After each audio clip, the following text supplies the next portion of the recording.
안녕하세요. 닥터 CY입니다. 캐나다에서 GIS 관련 취업을 하기 위해 내가 미리 알고 준비해야 하는 것이 있다면 어떤 것들이 있을까요? 그걸 알기 위한 가장 쉽고 빠른 방법은 Job Description이라고 하는 채용 공고를 보는 것입니다. 캐나다와 마찬가지로 미국 또한 한국의 기업들처럼 1년에 한 번씩 정기적으로 신입사원을 채용하는 시스템은 없습니다. 물론 막 대학을 졸업하는 졸업생이 탄생하는 시즌에 맞춰 5월부터 6월쯤에 job fair가 학교별로 열리고는 합니다만 이때는 그래도 entry level, 즉 완전 초짜들이 발을 들여놓을 수 있는 기회가 조금 더 생길 뿐 대개의 기업은 연중 아무 때건 직원을 뽑습니다. 캐나다는 entry level이라고는 해도 한국처럼 사수가 붙어서 해당 기업형으로 인재를 키워가는 형태가 아니라 필요로 하는 일을 해주기를 바라는 그 포지션에 맞는 사람을 뽑기 때문에 당장 작업을 수행할 수 없다면 채용될 가능성은 확연히 낮아집니다. 그나마 GIS라면 특정 소프트웨어를 능숙하게 다룰 것이 요구되어 자신의 전공이 언어학이든 민속학이든 커버가 될 가능성이 높으나 여전히 한계가 있다는 것을 염두에 두셔야 합니다. 이 점에 대해서는 전공 분야와 GIS Job이라는 영상을 한번 보실 것을 추천드립니다. GIS 관련 직종이라면 GIS Technician이거나 GIS Specialist, GIS and Data Specialist, GIS Analyst, Database Administrator, Geomatics, Geospatial, GIS Mapping 이라는 단어가 붙는 포스팅이 있을 수 있죠. 많은 경우 공간 분석을 하는 직종이라고 보시면 되고 데이터베이스가 들어간다면 데이터를 관리하는 직종이라고 보시면 됩니다.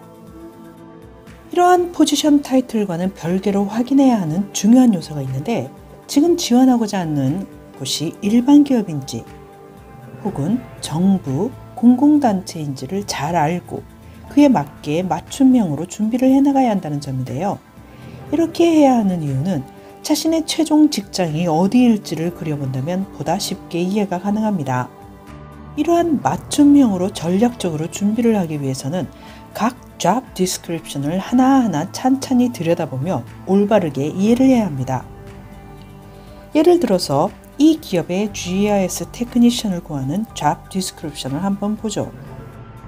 Key Responsibility에서는 채용이 되면 어떠한 업무를 해야 하는지에 대한 설명이 있습니다. 여기에 열거된 13가지 항목을 모두 잘 이해하고 있으며 어떠한 업무를 하게 될지 저절로 그려지지 않는다면 아마도 여러분은 채용될 확률이 높지 않을 거라고 보면 됩니다. 이 두 항목은 여러분들이 누군가의 도움 없이도 영어로 보고서를 작성하고 사무적인 일 처리를 할 수 있어야 한다는 것을 의미합니다. 그러므로 실제로 GIS 테크니션이 하루 종일 주로 클릭을 하면서 그래픽 혹은 텍스트 데이터를 생성하거나 수정하는 작업을 수행하는 업무를 보는 사람이라고 해도 영어로 행정 사무 처리를 못한다면 GIS 일 자체를 처리할 수 없는 것으로 평가받을 가능성이 큽니다. 영어로 대화가 조금 서툰 것과 영어로 보고서를 작성할 수 없다는 것에는 큰 차이가 있으며 대부분의 매니저들은 영어로 소통이 쉽게 이루어지지 않는다면 짜증을 낼 확률이 크죠. 그 위에 요구하는 스킬스를 크게 벗어나서는 안 됩니다. 가장 먼저 University Degree or Equivalent College Diploma in a Geomatics Program 이라고 적혀 있는 만큼 캐나다에서 관련 분야의 디플로마나 디그리가 없다면 아예 이력서를 넣지 않는 것이 시간과 에너지의 절약이 됩니다. 이 말 속에는 한국이나 일본, 중국, 하다못해 유럽에서의 경력도 인정하지 않겠다는 의미도 적잖이 숨어 있을 수 있는데요. 왜냐하면 GIS 데이터셋의 좌표계를 이해하지도 못하고 다뤄본 적도 없으며 캐나다의 GIS 데이터의 속성에 대해서도 아는 바가 없는 것으로 해석할 가능성이 있죠. Remote Sensing, 즉 이미지 데이터 처리 능력을 갖출 것을 요구하고 있는데 딱히 관련 데이터를 사용하여 업무를 본 경험이 없다면 이 또한 지원하지 않는 것이 오히려 에너지 시간 절약이 됩니다. 이 항목에서 이 파이썬이나 통계를 위한 R은 스크립트인데요. 만약 이들 스크립트를 능숙하게 다룰 수 있다면 리모트 센싱 경험이 없더라도 붙어볼 가능성이 있습니다. 조금 전 리모트 센싱 기술을 보유하고 있지 않다면 가능성이 낮다고 했는데 그 이유가 이 항목 때문이죠. 이렇게 리모트 센싱과 관련한 구체적인 소프트웨어나 관련 기술을 자세히 적어 놓는다는 것은 이 회사가 원하는 바가 무엇인지 보다 쉽게 이해할 수 있죠. 이 회사는 아마도 이미지 소스를 사용하여 GIS 데이터를 생성하거나 식생 등의 분석을 하는 정부기관의 하청을 받아 일을 하는 곳이라는 생각이 들죠. 그리고 오토캐드, 마이크로스테이션까지 다룰 수 있다면 유리하다고 쓴 것은 GIS 테크니션에게 기대하기 어렵기 때문이기도 하지만 하청받는 작업의 범위가 폭넓다는 것이기 때문에 규모가 크지 않은 기업으로도 유추가 가능합니다. 포토숍이나 일러스트레이터를 능숙하게 다루는 사람이 GIS 능력을 대체하지는 못하므로 이러한 그래픽 디자인 소프트웨어를 잘 다룬다고 해서 기대치는 높아지지 않습니다. 이 항목을 보아도 이 회사의 GIS 테크니션이 어떠한 분야에서 일을 하게 될지 명확하지 않습니다. 그렇지만 환경 분야의 모니터링을 위해서 현장에서 데이터를 수집하고 측량하고 필요한 작업을 완료해서 고객에게 멋진 결과물을 제출해야 한다는 프로세스가 잘 설명되어 있죠. 환경 분야를 공부하거나 지리 혹은 도시계획을 전공한 사람을 원한다고는 하였으나 지리 전공자가 환경 모니터링 프로그램을 잘 알고 있기는 어려울 텐데 거기다 앞서 말한 기술 등을 구사할 수 있으며 이런 작업을 무난하게 수행할 수 있는 사람을 구한다니. 그런 능력자가 테크니션이라는 하급 포지션에 적합할 리가 없으나 능력 있는 임자가 워낙에 많은 캐나다에서는 기업의 job description은 요구에 부응할 수 있다면 당연히 채용될 확률이 높아지겠죠. 비교적 넓은 그물망을 쳐놓고 인재를 기다리면 될 듯도 하군요. 일반 회사와 관공서의 job description은 많이 다릅니다. 이 job description은 광역 토론토의 어느 도시에서 데이터베이스 어드미니스트레이터를 채용하고자 낸 공고입니다. 이 시청에서는 GIS 소프트웨어로서 ESRI사의 ArcGIS를 사용한다는 것을 알 수 있습니다. 이 잡은 공간 분석이 아니라 GIS 데이터의 관리이므로 요구하는 사항이 다르죠. 마이크로스테이션 지오미디아를 사용하기를 바란다는 것은 아마도 이 시청에서는 과거의 이들 소프트웨어로 데이터베이스를 구축하고 뒤에 ArcGIS로 이전을 하고 있거나 완료했을 수 있습니다. 그렇다고 하여도 과거에 구축한 데이터를 없애지는 못하고 남겨놓고 있을 수도 있으며 혹은 아직 데이터 이전을 완료하지 못한 상태일 수 있다는 거죠. 오라클이 등장한다는 것은 이 조직이 상당히 큰 조직임을 암시하는데요. 이 또한 데이터베이스 관리에 관여하는 포지션이기 때문에 등장한다고 보시면 됩니다.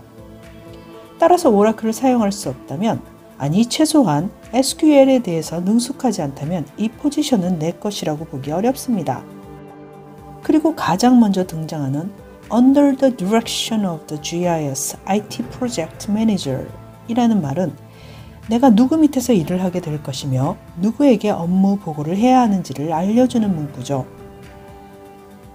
특히 이 문장에서 보듯 당연하게도 주어진 업무의 순위를 잘 알아서 늦지 않게 일을 처리할 수 있어야 할 것이며 동료나 보스와의 언어 소통에도 문제가 없어야 하며 이는 보스가 못 알아들어도 네가 잘 설명할 능력을 갖춰야 한다는 뜻으로도 볼 수 있죠. 아무도 가르쳐주지 않아도 고객 상담이나 필요에 의한 발표, 기술적인 정보 제공 등에 문제가 없어야 하며 혹여라도 문제가 발생하더라도 너의 손에서 문제없이 해결할 수 있어야 한다. 즉 너의 책임이다 라는 점을 명확하게 함으로써 책임 소재를 처음부터 분명하게 하고 있죠. Skills and Qualification을 보시면 대학 졸업자 혹은 관련 분야에서 3년에서 5년의 경력을 가지고 있으며 특정 소프트웨어인 ESRI 플랫폼의 데이터를 잘 다룰 수 있어야 한다고 명시하고 있습니다. 데이터베이스 관리 부서의 포지션이라서 공간 분석보다는 파이썬, 자바와 같은 스크립트, SQL, 프로그래밍 등의 능력과 서버에 대한 이해를 요구하고 있습니다.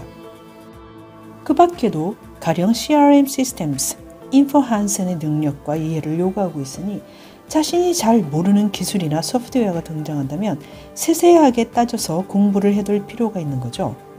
여기서 거론되는 소프트웨어 중 80% 이상을 사용할 수 없다면 이 포지션에는 지원하지 않는 것이 좋습니다. 이렇게 복잡하고도 관련성이 없을 듯한 이것저것 다 할 줄 아는 사람이 어디 있냐고 억울해할 수 있는데, 이런 경우 이미 이 포지션에 이미 채용될 예정인 누군가가 있는 경우가 있습니다. 그 어떤 사람의 능력이 출중하여 시청에서 이 사람을 채용하고 싶다면 일반적으로는 도저히 손써볼 수 없는 많은 스킬을 나열함으로써 지원자를 대폭 줄이거나 줄여낼 수 있죠. 보다 고학력의 전문직에 종사하는 사람이 GIS를 활용한다면 지금껏 보아왔던 Job Description과는 많이 달라집니다. 예를 들어서 미국 쥐질국 USGS와 같은 곳이라면 거의 박사급의 연구활동과 비슷한 작업을 해낼 수 있어야 합니다. 왜냐하면 이들은 분석이라는 작업을 해야 하기 때문이죠. 과학 분야와 공학 분야의 연구를 하다 보면 많은 경우 모델을 사용해서 분석을 해야 하는 경우가 있는데, 이 모델이란 해당 작업의 지리적, 환경적 조건 등을 변수로 하여 일정한 규칙을 수치로서 계산하고 그렇게 도출된 결과물을 놓고 비교하거나 정책 마련을 위한 근거로 하는 작업을 수행하기 때문입니다. 거기다가 USGS는 여러 단계를 거쳐 정제된 데이터를 일반에게도 오픈을 하고 있죠. 그러니 이런 분야로 진출을 하고 싶다면 대학은 물론이거니와 경우에 따라서는 대학원, 그리고 특정 기술과 분석 능력도 함께 갖추어야 합니다. 영어의 수준은 당연히 아카데믹 수준으로, 커뮤니케이션은 물론 발표, 보고서나 논문 작성에도 문제가 없을 것을 요구하게 됩니다. 캐나다에서는 어떠한 조직이든 이미 채용되어 일을 하고 있는 사람들이 상위직으로 지원을 하거나 수평 이동이 가능하도록 내부 채용을 먼저 하는 경우가 있습니다. 내부 채용으로 해결이 되지 않을 경우에 공개 채용을 한다고 보는 것이 일반적이죠. 그렇기에 어떠한 포지션이든 비교적 젊은 나이에 직책에 관계없이, 직종이나 업계에 관계없이 발을 들여놓는 것이 현명합니다. 엔트리 레벨의 업무 경력은 인턴이나 코어 프로그램을 통해서 대학을 다니는 동안 쌓아두는 것이 좋습니다. 일단 졸업을 하면 엔트리 레벨로 들어가서 일을 할 기회는 확연히 줄어듭니다. 만약에 최종 목적지가 정부기관이라고 한다면 그 목적지에 도달하기 위해서 끊임없이 학교를 다니고 자격증을 취득하고 상위 디그리를 취득하기 위해 애를 쓰는 것이 좋습니다. 일단 일을 시작해서 5년에서 7년의 경력을 쌓는 동안에 석사를 따거나 프로젝트 매니지먼트 디플로마라도 취득해 놓고 있지 않다면 아마도 매니저의 기회는 주어지지 않을 수가 있고 상부 기관으로의 진입도 쉽지 않을 수 있습니다. 일반적으로 보면 매니저 직급에 도달하면 새로운 직원을 채용하는 데에 관여를 하게 되는데, GIS 테크니션도 전문직인 만큼 인사과인 휴먼 리소스에서 관여할 수 있는 범위는 정해져 있어서 매니저가 얼마나 이 사람을 채용하고 싶은가가 중요한 중심 요소가 됩니다. 가령 어떤 이가 위에서 나열한 대부분의 기술을 다 습득하여 다룰 수 있다고 해도 매니저의 학력이 학사 혹은 석사인데 지원자의 학력이 박사라면 매니저가 이 사람을 채용할 가능성은 없습니다. 이런 경우 overqualified라고 하여 이 포지션이 요구하는 학력과 지식 수준을 능가하고 있어서 아마도 너는 이 포지션에 얼마 있지 않고 이직을 하려고 하겠지? 혹은 네가 나보다 학력이 높으면 난 뭐가 되니? 등등 알 수 없는 이유로 거부를 당할 가능성이 높습니다. 이런 시나리오가 읽히는 경우 지원하고자 하는 포지션에서 요구하는 학력에 맞춰서 이력서를 수정해야 합니다. 한국에서 말하는 사실과 다르거나 이런 사항과는 별개이므로 이에 대한 자존감이나 죄책감은 지우는 것이 좋습니다. 그런데 대학원을 다니는 동안에 난 공부만 했지 다른 일은 하지 않았어 라고 한다면 대학원 기간 동안 몇 년의 경력이 텅 비게 되므로 이 공백 기간을 어떠한 방식으로든 메울 수 있는 실무를 행하여 이력서 작성과 실력을 유연하게 하는 것이 유리합니다. 이번 영상에서는 캐나다에서 GIS 관련 직종으로 취업을 하기 위해서 어떤 전략으로 접근해야 하는지 알아보았는데요. 이러한 job description을 평소부터 살펴보며 내가 가진 기술의 우위가 무엇인지를 스스로 잘 판단하고 부족한 점을 보완할 수 있어야 합니다. 한국에서 해외로의 취업을 생각하는 분이라면 더욱 오랜 시간 동안 정성과 노력으로 준비해야 하는데, 나 홀로 쪽의 매니아라서 내 실력은 수준급이라 해도 그 실력을 증명할 기회는 거의 없죠. 이민자가 마구 섞인 캐나다 사회에서는 해외의 경력이나 학력을 인정하지 않는 경우가 많으므로 가장 쉽고 중요한 방법은 전문대학이든 대학이든 학교를 다시 다니는 것입니다. 그리고 그 기간 동안에 영어 능력을 올릴 수 있으므로 취업 경쟁에서 말이 안 통해서 능력조차 없는 것으로 평가받는 위험을 줄일 수 있다는 점에서도 학교를 다시 다니는 것이 유리합니다. 그럼 이번 영상은 여기까지 하겠습니다. 감사합니다.